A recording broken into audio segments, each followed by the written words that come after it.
Hi అండి, welcome back to our channel. వీడియోని like చేసి ఛానల్ని సబ్స్క్రైబ్ చేసుకొని సపోర్ట్ చేయండి. అమ్మా కళావతి, ఏంటో మీ అందరికంటే నాకే బాగా తెలుసు. నా బిడ్డని ఈ ప్రపంచానికి చూపించాలని కళావతి కల. నా కల నెరవేర్చిన ఆనందాన్ని అనుభవించి కూడా ఆ బిడ్డ నాది తాదు అని అనగలిగిందంటే నేనాలోచించకుండా ఉంటానా? నాక్కూడా ఎక్కడో కళావతి మాటలో నిజం ఉందనే అనిపిస్తుంది అని రాజంటాడు. మరింకేంట్రా, నీకే అలా అనిపించినప్పుడు నిజనిజాలు తెలుసుకోడానికి ఏదో ఒక ప్రయత్నం చెయ్యాలి కదా అని సుభాష్ అంటాడు. ఏ ప్రయత్నం చెయ్యాలన్నా, ఎవర్ని ప్రశ్నించాలన్నా ఈ పాప మన పాప కాదు అని ప్రశ్నించడానికి ఒక సాక్ష్యం కావాలి కదా మన దగ్గర. కళావతి మాట తప్ప ఏ సాక్ష్యం ఉంది? మనమిప్పుడూ గుడ్డుగా వెళ్ళి మా పాపను మార్చేశారు, ఈ పాప మా పాప కాదని డాక్టర్ని అనలేం. ధైర్యం చేసి అడిగినా డాక్టర్స్ ఒప్పుకోరు, చాలా పెద్ద ఇష్యూ అవుతుంది అని రాజంటాడు. అక్క పడుతున్న బాధకంటే ఇంకా పెద్ద ఇష్యూ ఏమవుతుంది బావా? అక్క తన మనసుని నమ్ముతుంది, మనం అక్కని నమ్మాలి. ఇంతకంటే సాక్ష్యం ఇంకేం కావాలి అని అప్పు అంటే, అది కాదప్పు, ఈ సమస్య చాలా పెద్దది అని రాజంటాడు.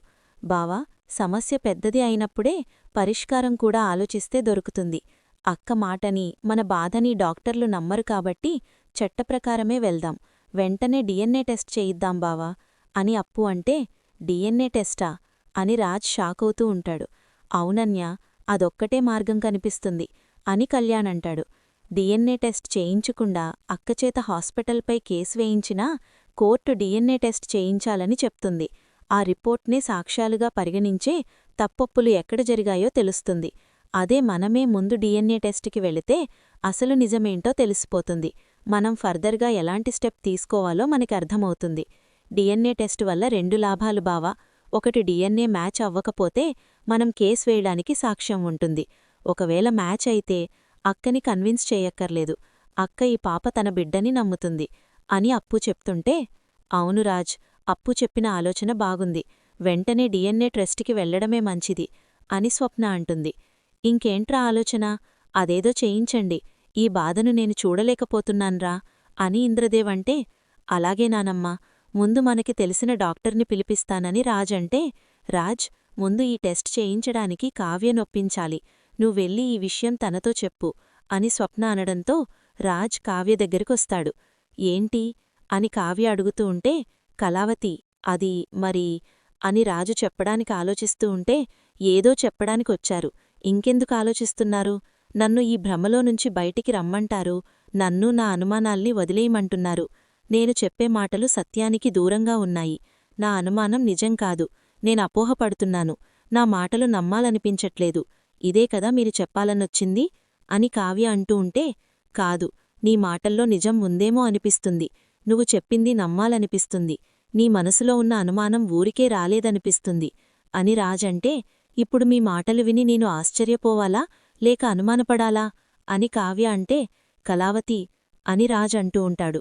నీ భార్య మాటలో నిజం ఉందని క్లారిటీ వచ్చి మాట్లాడుతున్నారా, లేక నా బాధ చూసి ఇంట్లో వాళ్లు బాధపడుతున్నారు కాబట్టి ఏదో నన్ను కన్విన్స్ చెయ్యాలని ఇలా చెప్తున్నారా అని కావ్య అంటూ ఉంటే, ఎందుకు కళావతి, ప్రతి విషయంలో ఇలా కన్ఫ్యూజ్ అవుతావ్?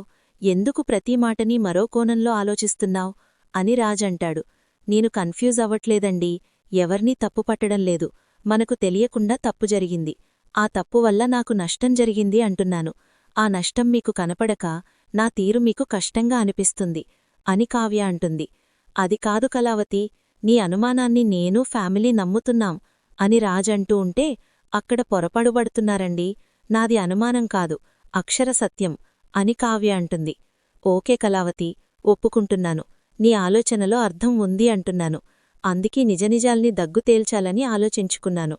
ఈ పాప మన పాప కాదని తెలుసుకోడానికి, తప్పు ఎక్కడ జరిగిందో అని తెలుసుకోడానికి ప్రయత్నం చెయ్యాలనుకుంటున్నాను అని రాజంటే, ఏవండి, నిజంగా మీరు నన్ను నమ్ముతున్నారా అని కావ్య సంతోషపడుతూ ఉంటే, నేను నీ భర్తని కళావతి, నిన్ను నీ బాధని అర్థం చేసుకోలేనంత మూర్ఖుణ్ణి కాదని రాజంటాడు. నాకు తెలుసండి, క్షణిక ఆవేశంలో మీరొక మాట అన్నా, అది భ్రమను కొట్టిపారేసినా మీకు నా మీద ఉన్న ప్రేమ నా గుండె చెప్పుడు మీకు వినిపించేలా చేసిందండి, అందుకే మీరు నమ్మారు, నాకిది చాలండి. ఏమండి, మీరు నా పక్కనుంటే నా బిడ్డ ఎక్కడుందో కనిపెట్టడం చాలా తేలికైన పనండి, చాలా థాంక్స్ అండి అని కావ్య సంతోషపడుతూ ఉంటుంది. కళావతి, అలా కనిపెట్టాలంటే నీది అనుమానం కాదు, నిజమని తేలాలంటే ఒక మార్గం ఉంది కళావతి అని రాజంటాడు. ఏంటో చెప్పండి, మనం ఏమైనా చేద్దాం, ఎంతదాకైనా వెళ్దాం. చెప్పండి, ఇప్పుడు మనం ఏం చేద్దాం? మన బిడ్డని ఎలా అయినా మనం కనిపెట్టాలండి, ఏం చేద్దామో చెప్పండి అని కావ్య అంటూ ఉంటే, డిఎన్ఏ టెస్ట్ చేయించాలి కళావతి అని రాజంటాడు. ఏంటి, డిఎన్ఏ టెస్టా?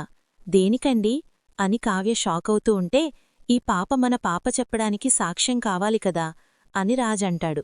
అంటే ఒక కన్నతల్లి నా రక్తం పంచుకుని పుట్టిన బిడ్డ నా ఒడిలో లేదు, పరాయివాళ్ల బిడ్డ నా పంచని చేరిందని చెప్పడానికి సాక్ష్యం సరిపోదా అని కావ్య అంటూ ఉంటే, నీమీద మాకు నమ్మకం ఉంది, కాని ఈ సమస్యకు పరిష్కారం దొరకాలంటే సాక్ష్యం కావాలి, దానికి మాటలు సరిపోవు, అందుకు డిఎన్ఏ కావాలి అని రాజంటూ ఉంటే, ఆ నమ్మకమే మీకు నా మీద ఉంటే ఈ మాట చెప్పరండి. కట్టుకున్న భార్యని నమ్మడమంటే తల్లి పేగు ఆక్రాందాన్ని గుర్తించడం. అలా గుర్తించలేదు కాబట్టే, నా మాటమీద మీకు నమ్మకం లేదు కాబట్టే డిఎన్ఏ టెస్ట్ అంటున్నారు, అంతేకదా అని కావ్య అంటుంది. అదికాదు కళావతి, అర్థం చేసుకో, ఇదంతా నీకోసం మనకోసం, మన బిడ్డమీద పెంచుకున్న ప్రేమకోసం అని రాజంటే, అది నిజమైతే పోరాడాలండి. ఒక తల్లి గుండెచెట్టు బాధ ఏంటో, ఎందుకు నా బిడ్డకోసం నేను ఎంతలా ఆరాటపడుతున్నానో తెలియచెప్పాలి కదా అని కావ్య అంటూ ఉంటే, దానికంటూ ఒక ప్రొసీజర్ ఉండాలి కళావతి, మన ఆరోపణ సాక్ష్యాలతో కూడుకున్నదై ఉండాలి, అప్పుడే మనం ఆరోపణ చేయగలం, అప్పుడే నీ బిడ్డ నీ దగ్గరికొస్తుంది, ప్లీజ్ అర్థం చేసుకో అని రాజంటూ ఉంటే, సరేనండి, రక్తం పంచిన తల్లి మాట కంటే ఆ కాగితాలే సాక్ష్యాలవుతాయి అంటే, ఆ రిపోర్ట్స్ నా బిడ్డను నా దగ్గరికి చేరుస్తాయి అంటే, అప్పుడే నా మీద మీకు నమ్మకం కలుగుతుందంటే డిఎన్ఏ టెస్టుకి నేను సిద్ధం, అలాగే చేయించుకుంటాను. నా బిడ్డ కోసం, నా పేగుబంధం కోసం నేను ఏమైనా చేస్తాను, ఏర్పాట్లు చెయ్యండి అని కావ్య అంటుంది. ఇంకోవైపు రుద్రాని ధర్మేంద్రతో విషయం చెప్తూ ఉంటుంది.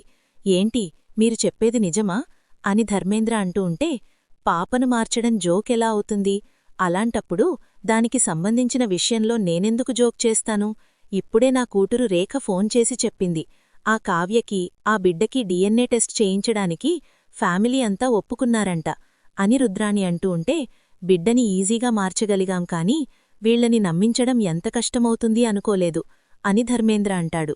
నేను కూడా ఎంత త్వరగా వాళ్లు డిఎన్ఏ టెస్టుకి వెళతారని అనుకోలేదు. ఫ్యామిలీ అంతా కలిసి ఆ కావ్యని పిచ్చిదానిలా చూస్తార్లే, ఎవరూ పట్టించుకోర్లే అనుకున్నాను అని రుద్రాణి అంటే, అసలా కావ్య తన బిడ్డ కాదని ఎలా నమ్మింది, తనకెవరు చెప్పుంటారు అని ధర్మేంద్ర అంటూ ఉంటాడు. తల్లి ప్రేమ కదా, అందుకు తన బిడ్డ కాదని ఆ కావ్య వెంటనీ గుర్తుపట్టేసింది. ఈ విషయంలో మీరు లక్కీ అనే చెప్పాలి అని రుద్రాణి అంటూ ఉంటే, వాళ్లకి అనుమానం రావడం లక్కీ అంటారా అని ధర్మేంద్ర అంటాడు.